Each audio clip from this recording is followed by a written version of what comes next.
नमस्कार, स्वागत है आपका हॉर्नबिल टीवी में और मैं हूं आपके साथ शिखा सकलानी। बुलेटिन की शुरुआत करते हैं खबरों के साथ। उत्तराखंड में बीजेपी की डबल इंजन वाली सरकार है और सरकार के मुखिया हैं पुष्कर सिंह धामी, जो वादा कर रहे हैं कि 4 वर्षों के कार्यकाल में ही 25,000 से ज्यादा युवाओं को सरकारी नौकरी दी गई है। देहरादून में आयोजित नियुक्ति पत्र वितरण समारोह में उन्होंने क्या कुछ कहा, इस रिपोर्ट में देखिए।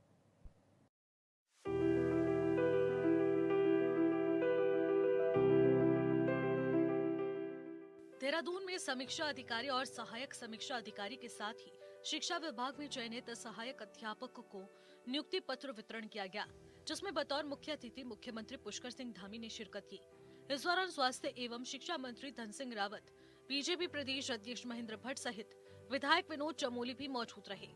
UKSSC के माध्यम से 1347 सहायक अध्यापकों को नियुक्ति पत्र वितरित किए गए। साथ ही लोक सेवा आयोग के माध्यम से 109 समीक्षा अधिकारी, सहायक समीक्षा अधिकारी को नियुक्ति पत्र वितरित किए गए।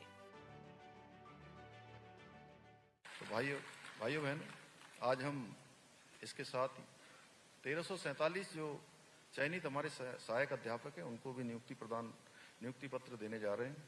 मुझे पूरा विश्वास है आप सभी शिक्षक अपने अपने क्षेत्रों में बहुत शानदार प्रदर्शन करेंगे। हमारे आने वाले जो देश के कर्णधार हैं, भावी कर्णधार हैं, भावी हमारे सभी क्षेत्रों में जिनको जाना है, उनके समग्र विकास में आप बहुत महत्वपूर्ण भूमिका निभाएंगे। समारोह को संबोधित करते हुए मुख्यमंत्री पुष्कर सिंह धामी ने कहा कि अब तक प्रदेश में 25,000 से अधिक युवाओं को सरकारी नौकरियां मिल चुकी हैं। बीजेपी सरकार का संकल्प है कि युवाओं को लगातार भर्ती प्रक्रिया के तहत नौकरी दी जाएगी और युवाओं के हित में प्रदेश सरकार काम कर रही है। अभी तक ये आंकड़ा 25,000 का था और अब लगभग 1,500 इसमें से और बढ़ा दिया गया है। अब ये 26,500 तक पहुँच चुका है। आगे का जो भी कैलेंडर आयोग की तरफ से जारी किया जाएगा, जिसके तहत कार्यक्रम आगे रखे गए हैं। भर्ती प्रक्रियाओं में काफी लंबा समय लगता था और इस देरी का फायदा उठाकर भ्रष्टाचारी और रिश्वतखोर लोग अपना खेल खेला करते थे, नकल माफिया हावी होते थे। हमने इस समस्या को गंभीरता से देखते हुए और इन माफियाओं पर अंकुश लगाने के लिए देश का सबसे सख्त नकल विरोधी कानून हमने लागू किया, जिसका परिणाम हुआ कि 4 वर्षों में 25,000 से अधिक युवाओं को सरकारी नौकरियां प्राप्त करने में सफलता प्राप्त हुई। और आज आप लोगों के साथ ये आंकड़ा धन सिंह जी कितना पहुंच गया? 26 पहुंच जाएगा। आप लोगों से पहले कितना था? 25,000। और आप लोगों के बाद अभी आधे घंटे बाद ये आंकड़ा जो है 26,500 पहुंच जाएगा। सीएम धामी ने इस बात पर जोर दिया कि अब तक पारदर्शी तरीके से युवाओं को नौकरी दी गई है। आगे भी भर्ती प्रक्रिया पूरी पारदर्शिता के साथ होगी। उसमें कहीं न कहीं किसी प्रकार की कोई गुंजाइश नहीं रहेगी। उसके लिए सभी कदम उठाए जा रहे हैं। उन्होंने UKSSC परीक्षा पेपर आउट का जिक्र करते हुए कहा कि बीजेपी की सरकार युवाओं के भविष्य से खिलवाड़ नहीं होने देगी। मुख्यमंत्री ने कहा कि युवाओं की मांग पर CBI जांच की अनुशंसा की गई है। परीक्षा को भी रद्द कर दिया गया है। आप सभी को भली भांति याद होगा पहले की सरकारों में किस प्रकार से भर्तियों में भारी पक्षपात, धांधली और भ्रष्टाचार हुआ करता था। योग्य उम्मीदवारों को अवसर नहीं मिलते थे और प्रतिभाओं का निरादर होता था। गरीब माता पिता के बेटे और बेटियों का उनका हक छीन लिया जाता था, उनके साथ अन्याय होता था। अब आप देखते होंगे आपके आसपास भी इससे पहले की जो भर्ती प्रक्रियाएं हुई हैं, उन भर्ती प्रक्रियाओं में जितने भी हमारे युवा, हमारे भाई बहन जिनको चयन का अवसर मिला, 5 सालों से 6 सालों से पहले से परीक्षाएं दे रहे थे, लेकिन उनका चयन नहीं हो रहा था। अब उन्हीं अभ्यर्थियों में से, उन्हीं छात्रों और उन्हीं छात्राओं में से, उन्हीं हमारे भाई बहनों में से अब एक साथ 3-3, 4-4 परीक्षाओं में उनको चयन का अवसर मिल रहा है। ये पारदर्शिता का ही परिणाम है। मुख्यमंत्री ने कहा कि विपक्ष के पास कोई मुद्दा नहीं है। उन्हें ये रास नहीं आ रहा है कि कैसे युवाओं को मेरिट के आधार पर सरकारी नौकरियां मिल रही हैं। बीजेपी की सरकार न केवल माफियाओं पर अंकुश लगाने के लिए सख्त नकल विरोधी कानून लेकर आई है, बल्कि पहले की परीक्षाओं में धांधली होती थी, योग्य उम्मीदवारों को अवसर नहीं मिलते थे, लेकिन अब उम्मीदवारों को 3-3 जगह अवसर मिल रहे हैं। बीजेपी की सरकार न केवल भर्ती प्रक्रिया को सुव्यवस्थित करने का प्रयास कर रही है, बल्कि विज्ञप्ति जारी करके नियुक्ति पत्र जारी करने के बीच समय को भी कम कर रही है। आप लोगों को मैं बताना चाहता हूं कि हमने बीते चार वर्षों में जितनी नौकरियां प्रदान की हैं वे राज्य गठन के पश्चात और पूर्ववर्ती सरकारों के समय से 2 गुना से अधिक है। 2 गुना से अधिक है। परंतु हमारे कुछ प्रतिपक्ष के साथी हैं जिनको हर बात पर हमें कोसना होता है, झूठे नैरेटिव बनाने होते हैं, झूठ बोलना होता है, क्योंकि सच बोलने के लिए उनके पास कुछ है नहीं, कोई मुद्दा नहीं है। तो उनको ये रास नहीं आ रहा है कि हमारे सभी युवाओं को, सामान्य माता पिता के बेटे बेटियों को कैसे व्यवस्था के आधार पर, मेरिट के आधार पर सरकारी नौकरियों के अवसर मिल पा रहे हैं। सीएम धामी ने इस बात पर खास जोर दिया कि प्रधानमंत्री नरेंद्र मोदी के मार्गदर्शन में हमारी सरकार शिक्षा व्यवस्था को आधुनिक और गुणवत्ता परक बनाने की दिशा में निरंतर कार्य कर रही है। नौकरी पाने वाले युवाओं से सीएम धामी ने कहा कि आप सभी नवनियुक्त कार्मिक और कार्य को सिर्फ सरकारी नौकरी नहीं बल्कि जनसेवा का आधार मानकर कार्य करें। आप सभी के कंधों पर उत्तराखंड के भविष्य को संवारने की जिम्मेदारी है। नौकरी मिलने पर छात्रों ने न सिर्फ खुशी जाहिर की बल्कि पारदर्शी नियुक्ति के लिए सरकार का आभार भी व्यक्त किया। मुझे बहुत ज़्यादा खुशी है क्योंकि बहुत ज़्यादा लंबे वेट के बाद हमें ये नियुक्ति पत्र आज मिला है। कोर्ट में ऑलरेडी हमारा केस पेंडिंग था, बट अंत में सत्य की जीत होती है जो कहते हैं। जो हमारा परिश्रम और डिटर्मिनेशन था सब लोगों का, हमारा टीम वर्क जो भी था, उसकी वजह से आज हम यहाँ आप सबके सामने नियुक्ति पत्र लेते हुए ये कार्यक्रम का हिस्सा बन पाए हैं। मेरा चयन समीक्षा अधिकारी के पद पर हुआ है। ये परीक्षा जो 2023 में इसका नोटिफिकेशन आया था, इसमें कुछ समय से न्यायालय में हमारा विचाराधीन था मामला। फाइनली अब हमें नियुक्ति मिल रही है। माननीय मुख्यमंत्री जी और सचिवालय प्रशासन विभाग और समस्त उत्तराखंड सरकार का हम धन्यवाद ज्ञापित करते हैं कि कुछ समय से भर्तियाँ जो है टाइमली आ रही हैं, साथ में जो है कि पारदर्शिता भी आई है, जिससे हम जैसे अभ्यर्थी जिनका कोई वैसा नहीं है, मतलब जो एक सामान्य पृष्ठभूमि से आते हैं, उनका चयन हो पाया है। माननीय मुख्यमंत्री जी और उत्तराखंड सरकार का बहुत बहुत धन्यवाद।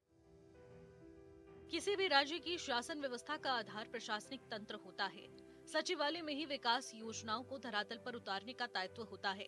लिहाजा राज्य के मुख्यमंत्री ने युवाओं से कहा कि आप सभी नवनियुक्त समीक्षा अधिकारी और सहायक समीक्षा अधिकारी नीति निर्माण और उनके क्रियान्वयन के बीच सेतु की तरह कार्य करेंगे।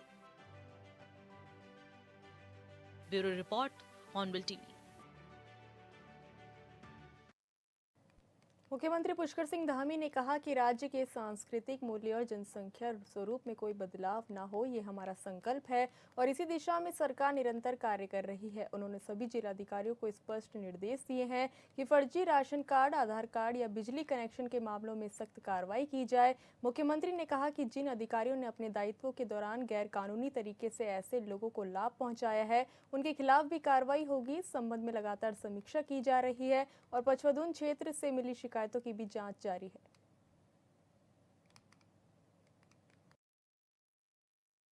उसके लिए हमने पहले ही कह दिया है कि जो भी लोग इन राशन कार्डों को बनवाने में, आधार कार्ड बनवाने में, बिजली का कनेक्शन देने में, ऐसे लोगों को बसाने में जिनका भी कहीं न कहीं मिली भगत, जिनका भी सम्मिलन पाया जाएगा, उनके खिलाफ कड़ी कार्रवाई होगी। सभी जिलाधिकारियों को इस बाबत निर्देश दिए जाते हैं। देहरादून स्थित दून मेडिकल कॉलेज के छात्रावास में जूनियर डॉक्टरों की शराब के नशे में धुत होकर अर्धनग्न अवस्था में अश्लील हरकतें और हुड़दंग मचाने की घटना ने कॉलेज प्रशासन को शर्मसार कर दिया। प्राचार्य डॉक्टर गीता जैन ने 2 टूक शब्दों में चेतावनी दी कि इस कृत्य में शामिल हर दोषी को कठोर सजा भुगतनी होगी, कोई रियायत, कोई माफी नहीं मिलेगी।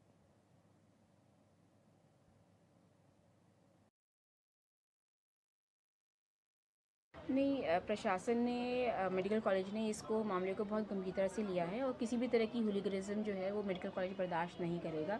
तो मैंने कल हम लोगों ने इंक्वायरी कल ही बिठा दी थी और आज उस इंक्वायरी की जहाँ तक 1-2 दिन में रिपोर्ट भी आ जाएगी और हम सख्त से सख्त एक्शन, जो भी कमेटी की रिपोर्ट आएगी, सख्त से सख्त एक्शन हम डॉक्टर्स के खिलाफ और जो भी दोषी पाए जाएंगे उनके अगेंस्ट लिया जाएगा। देखिए, एक जो इसमें थोड़ी ये हुई कि सिक्योरिटी ने जो है पुलिस वाले अंदर आ गए, तो इसमें प्रिंसिपल और एमएस को इन्फॉर्म नहीं किया गया, ना वार्डन साहब को बताया गया। तो इसके लिए हम दुरुस्त कर रहे हैं कि वार्डन साहब को और प्रिंसिपल को, एमएस को ज़रूर बताया जाए अगर पुलिस अंदर, क्योंकि पुलिस किसी मेडिकल कॉलेज में या हमारे हॉस्टल में ऐसे नहीं घुस सकती बिना परमिशन के, बिना किसी की परमिशन के। तो ये इस बारे के भी हम लोग इसकी हम जो है कि किसकी जिम्मेदारी है उसको तय कर रहे हैं। और दूसरी बात हम ये भी कह रहे हैं कि जो गार्ड्स हैं उनकी रोटेशन अभी तक ड्यूटी रखती थी, तो हम चाह रहे हैं कि कुछ गार्ड्स को वहाँ पे हम फिक्स कर देंगे।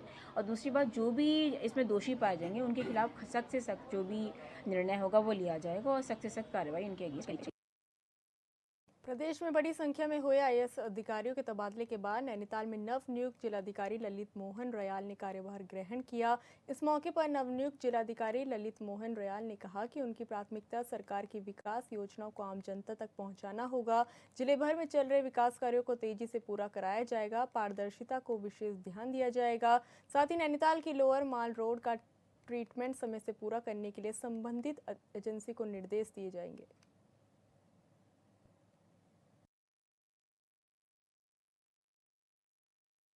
टिक में आगमन मेरे लिए सौभाग्य का विषय है। और जहाँ तक प्रायोरिटीज़ की बात है, तो जो सरकार की नीतियाँ हैं, शासन की नीतियाँ हैं, माननीय मुख्यमंत्री जी को जो प्रायोरिटीज़ हैं उनको धरातल पे उतारना, और जो वेलफेयर स्कीम्स हैं, जो योजनाएं हैं, जो इंफ्रास्ट्रक्चर के काम हैं, वो सबको प्रायोरिटी पे उसको फोकस रखना, और जो पात्र लाभार्थी हैं उनको स्कीम्स का लाभ मिलना। बाकी जो और फील्ड के काम हैं उन सब में ट्रांसपेरेंसी, ये सब जो है। देश भर में कफ सिरप से बच्चों की मौत होने के मामले पर उत्तराखंड में भी खराब गुणवत्ता वाले कफ सिरप के जब्तीकरण की कार्रवाई की जा रही है। वहीं इस बात पर उत्तराखंड बाल आयोग की अध्यक्ष और बाल रोग विशेषज्ञ डॉक्टर गीता खन्ना ने कहा कि आजकल के दौर में अगर कोई बच्चा 2 बार भी खांसता है तो उसे सीधा कफ सिरप दिया जाता है, और अगर किसी डॉक्टर ने कफ सिरप का परामर्श नहीं दिया तो उस पर शक किया जाता है।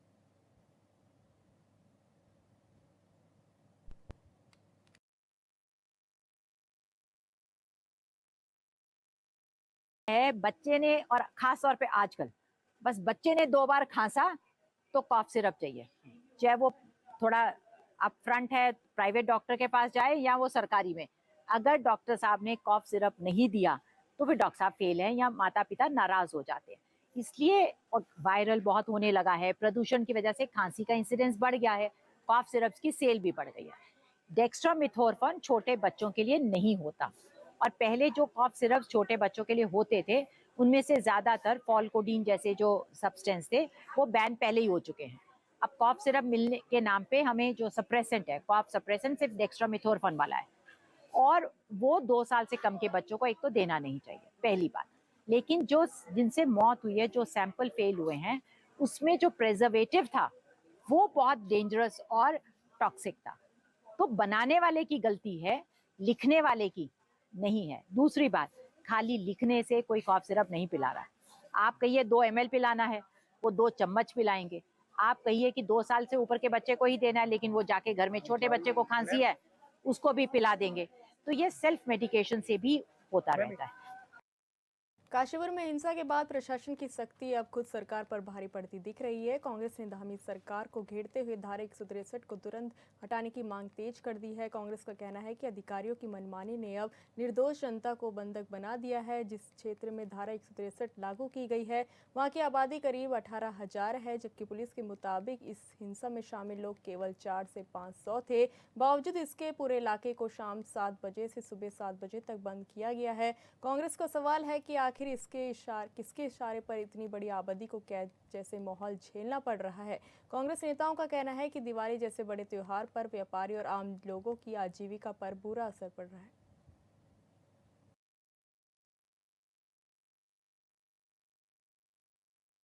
हमारा एक प्रतिनिधि मंडल, जैसे हमारे महानगर अध्यक्ष जी ने बताया, हम लोग एसडीएम साहब से मिलने गए थे और हमारी उनसे मांग थी कि धारा 163 जो कम से कम आज से 25 दिन पहले यहाँ पर एक लोकल एक विवाद के बाद लगी, तो उस धारा 163 को लगे हुए अब काफी समय हो गया है और कोई कारण हम लोगों को नजर नहीं आता। आज यहाँ पर सारी शांति व्यवस्था बनी हुई है और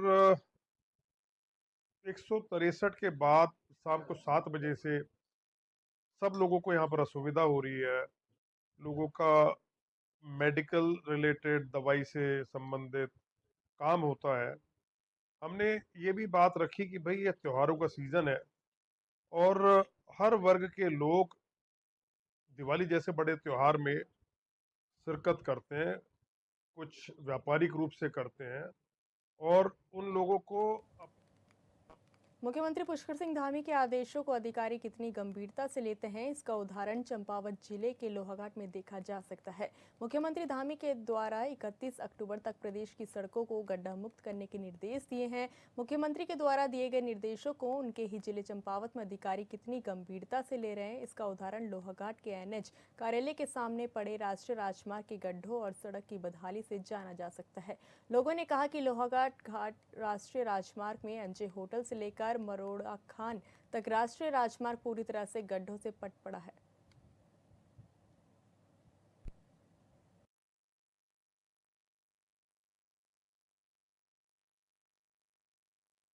इसमें बहुत ज़्यादा परेशानी हो रही है। एक तो ये सिंगल रोड है, अभी भी ये डबल रोड में जो तब्दील होनी थी वो नहीं हुई है और एमजे से मोड़ खान तक इसकी बहुत ही मतलब जो है दुर्दशा हुई है। इसमें कभी भी कोई दुर्घटना हो सकती है क्योंकि आजकल ट्रैफिक बहुत ज़्यादा हो गया है। तो मेरा यही कहना है कि आपके माध्यम से कि सरकार इसको शीघ्र इसको मतलब ठीक तरह से बनाए या गड्ढे वड्ढे जो भी हैं उसको सही करे ताकि भविष्य में कोई इस तरह की घटना ना घटे। ये तो अधिकारी लोग सोए हैं, इनको जगाना चाहिए और आपके माध्यम से जगना चाहिए उनको। तुरंत ये जो है कार्य शुरू करना चाहिए और सुचारू रूप से जो है यहाँ पे कोई ट्रैफिक चले। यही मेरी मतलब आपसे आपके माध्यम से यही उनको कहना चाहोगे। मुख्यमंत्री द्वारा जो आदेश दिए गए थे वो कहीं कहीं ये कार्य हुआ है, लेकिन एमजे से मोड़ खान तक इसमें कोई भी कार्य नहीं किया गया है और जो भी है इसमें इसको तुरंत अच्छी तरह से गड्ढे भरे जाएं, रोड सही करी जाए ताकि कोई दुर्घटना ना घटे।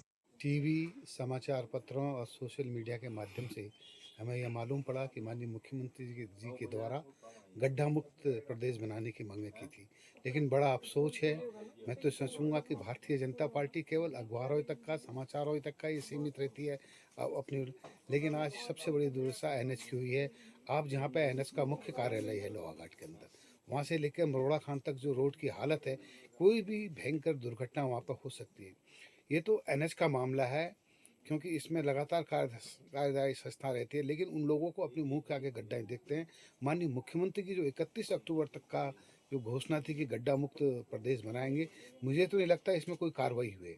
उसके साथ साथ ही एनएच के साथ साथ जो स्थानीय हमारी सड़कें हैं, किसी भी सड़क में आज आप जाइएगा हर समय दुर्घटना का भय बना रहता है क्योंकि त्योहारी सीजन है, बहुत आवागमन यहाँ पर रहता है, लेकिन गड्ढों सड़कों के ऊपर सरकार का कोई ध्यान नहीं है। केवल कोरी घोषणाएं करना ही सरकार की प्राथमिकता है। सोशल मीडिया के माध्यम से बड़े बड़े वादे करते हैं, लेकिन वास्तव में धरातल में इनके द्वारा कोई काम नहीं किया जाता है। आप एनएच का मुद्दा देखिए, हमेशा व्यापारियों के द्वारा, क्षेत्रीय जनता के द्वारा इस मुद्दे को उठाया गया है, लेकिन जो उसकी दुर्दशा हुई है वहाँ पर कभी कोई विराल जब दुर्घटना होगी क्या सरकार तभी चेतेगी? क्या हुई है मुख्यमंत्री के आदेशों की अवहेलना है?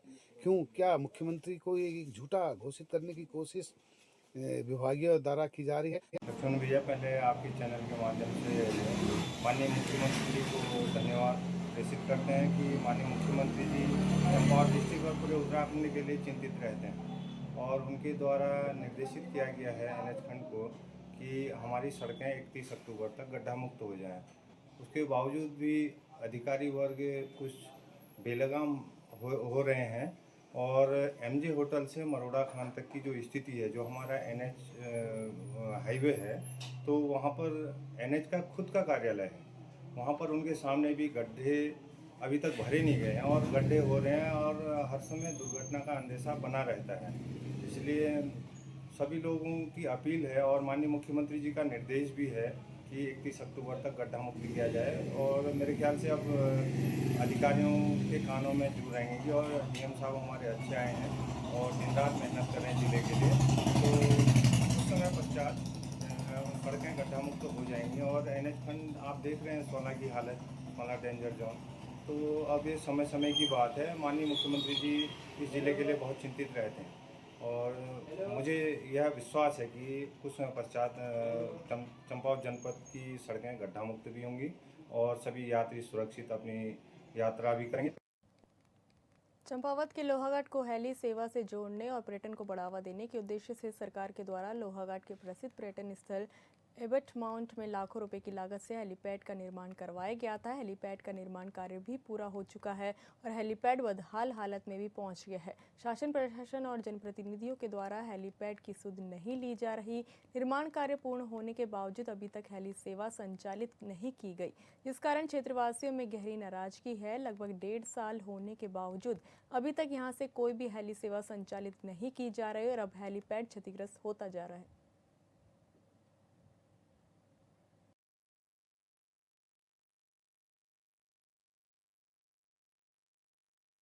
देखिए, जैसे मैंने पहले भी बताया था ना, लगभग 125 साल पुराना ये फील्ड है जिसको अंग्रेज़ों द्वारा बनाया गया था और एक इतनी अच्छी जगह है वहाँ पे, प्रकृति सौंदर्य इतना बढ़िया है। सामने देवदार के पेड़ और सामने फिर हिमालय पर्वत की छटा बिखरती हुई, जो मतलब पर्यटक भी वहाँ पे घूमने आएंगे तो मंत्रमुग्ध हो जाता है। बहुत सुंदर ग्राउंड है वहाँ पर को, तो अंग्रेज़ों द्वारा बनाया गया था। उसमें मैंने खुद 29 साल राजीव क्रिकेट शर्मा क्रिकेट एक प्रतियोगिता होती थी, उसको चलाया वहाँ पर मैंने। तो इस बीच सरकार द्वारा उस ग्राउंड को एक तरह से उसका मतलब बिल्कुल छीन उड़ करके उसको एक हेलीपैड का रूप दे दिया गया, जो 1.5-2 साल से उसको भी मतलब सुचारू रूप से अभी काम नहीं किया गया उसमें भी। तो पहले तो बच्चे काफ़ी अच्छे खेलते थे, बहुत दूर दूर से टीमें आती थी। अब आज एक तरह से बिल्कुल वो उजाड़ हो गया है उसका, मतलब वहाँ पर उसको बेकार कर दिया सरकार द्वारा। मेरी आपके माध्यम से यही रिक्वेस्ट है कि या तो उसको पहले की तरह से ग्राउंड बना दिया जाए या फिर इसमें जो हेलीपैड बना है तो उसको सुचारू रूप से शुरू किया जाए। फ़ायदा क्या मिलेगा, उनका बहुत समय की बचत होगी और अपना टाइम से पहुँचेंगे। वो जिस तरह से पिथौरागढ़ में हेलीपैड की सुविधा शुरू कर दी गई है, वैसे भी यहाँ पे कर दी जाए, और नहीं होता तो इसको फिर ग्राउंड के ही रूप में इसको। फिलहाल इस बुलेटिन में इतना ही। आप देखते रहिए हॉर्नबिल टीवी। नमस्कार।